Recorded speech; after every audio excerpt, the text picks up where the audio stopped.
Your lions are getting old. What will happen when they all die? And will you save more? Okay, so guys, the first ever Lion Whisperer podcast is in the can. It is done and dusted, and it's ready for you guys to watch. Please let me know what you guys think. Basically, the whole point of this first podcast is to give you insight into who is the Lion Whisperer, how did I come about, what is the background, what is the history, and just basically giving you a build up as to where we are today. So I'm really looking forward to your feedback on the first ever podcast. So let us know what you think. Until next time, ciao.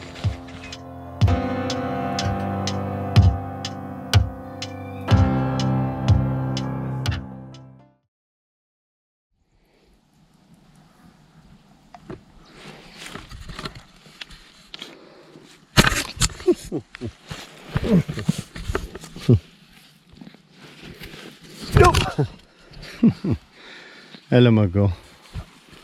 Can I have my leg back? Eh? Okay.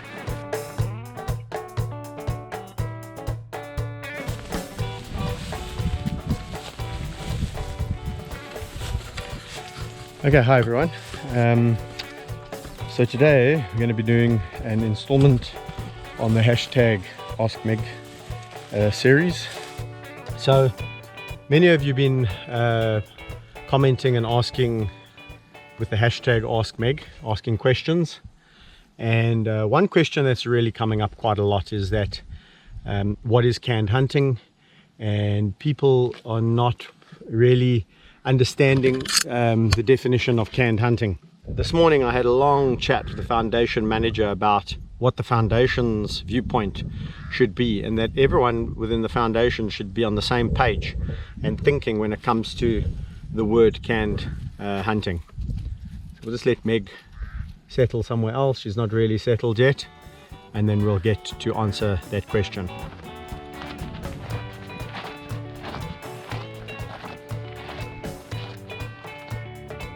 Okay everyone, so Meg, being the smart girl that she is, decided that we should get out of the wind and come indoors into her 3-bedroom apartment.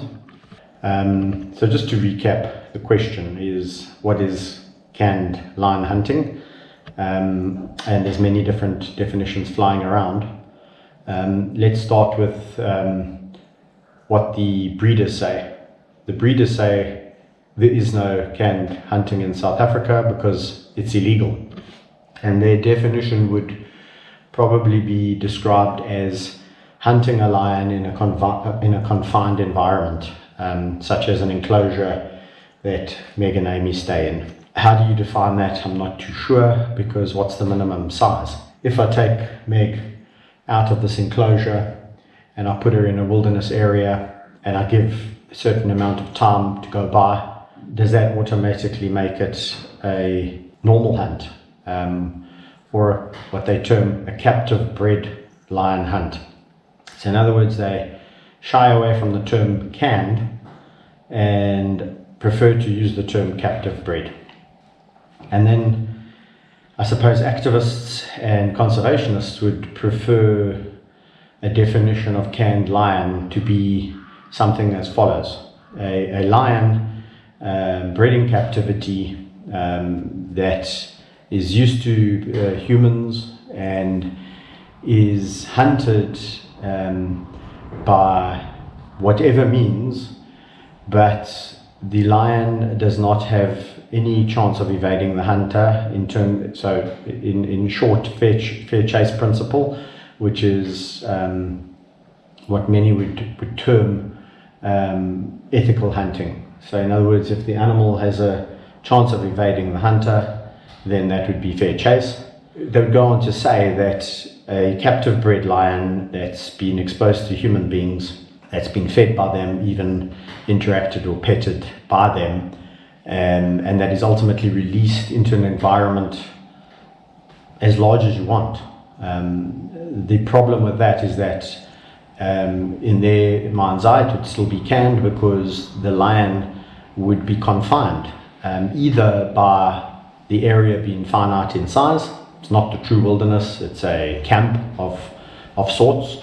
And secondly, the lion would either be constrained by psychological constraints or other constraints such as food. And what I mean by psychological constraints is that the animal has been conditioned to rely on people or vehicles for feeding, etc. So it doesn't naturally avoid the human.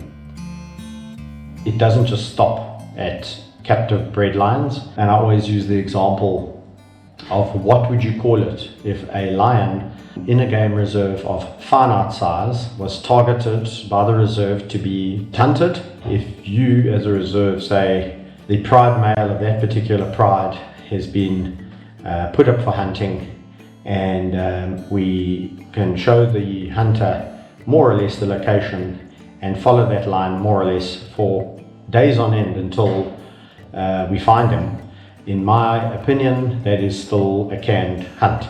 I think we should challenge our minds to think broader than that, and deem a lion that is hunted in any environment that doesn't stand a fair chance of evading the hunter, in my opinion, and that's certainly what the Foundation's opinion is that it is a canned lion. In other words, it's in the can, it's a guaranteed hunt, and the key point here is that the lion doesn't really stand a fair chance of evading the hunter. Hey, Meg? Yes.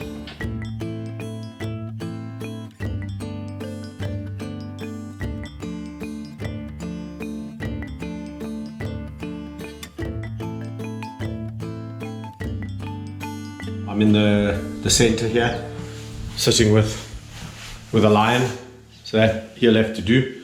But as I was driving out, I was thinking, if a lion breeder or a captive bred lion hunter, trophy hunter, had to see this YouTube video, they might go, oh well, he's painting a picture that's one-sided because he's giving half the facts. So let me just elaborate on captive bred lion hunting. So what would happen is the lion would be bred in captivity. It would either be a lion that is handled by people, that is part of the petting industry, walking with industry, whatever, or it may even be a lion that's just bred in captivity, never handled by people, as wild as can be. If you come near it, it'll hiss, it'll run away, it'll do all those things, or it'll growl. And so what they would argue is then take that lion and release that lion into a bigger system. And then the trophy hunter would come out, and what they would say to me is that it wouldn't be an ethical hunt if they did it from a vehicle, and that would also be illegal. So they would get to within a certain distance, tracking the lion on vehicle, and then they would get off the vehicle, and the remainder of the hunt would take place on foot. And therefore they would argue with me that the lion can evade them because he could just run away. So the counter argument to that would be a lion, be it petted or be it bred in the conditions I described, i.e. raised by its parents, and doesn't really see humans as a positive influence in its life other than perhaps food. That particular lion, if released into a system, I would also argue is closed. I don't think the hunting or breeding fraternity could tell me that they are releasing these lions into the wild, and that these lions are able to fend for themselves and hunt for themselves, B, are released into a natural system where, for example, there are other lions occurring, and C, the system is so big that the lion could easily evade the hunter. Because what happens is the lion would come from the breeding facility or from the farm that is offering the lion up for the hunt, It would then be taken to a reserve in another province, normally the Northwest province in South Africa, and it would be released into a reserve or area of finite size. And that could be anywhere between 100 hectares and even 2,000 hectares. The point being is that even if the lion's there one day, up to 2 years, doesn't really matter. It's on borrowed time in my view. And the reality is that at the end of the day, it's a target, and it's going to be shot at, and it's going to be gotten. And the reason for that is that you're not going to have a situation where lions are being bred in a captive environment and then released into a wilderness environment, and then the attitude is, well, hey, if we don't find the lion, tough. We'll just bring somebody else out 6 weeks down the line to either hunt that lion, or we'll just release another. This is a business about economics. So every lion released has a value, and that lion would therefore need to be harvested.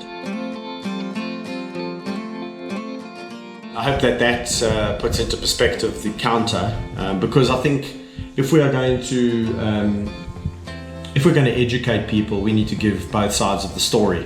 So thanks for taking the time to watch this video. I know it's just me talking. I think it's a very important question, and I'm glad a lot of you are asking it. So thanks for asking that question, and keep the questions coming for #AskMega. I know I have a list as long as my arm of questions which I am trying to get to. So be patient and stay tuned.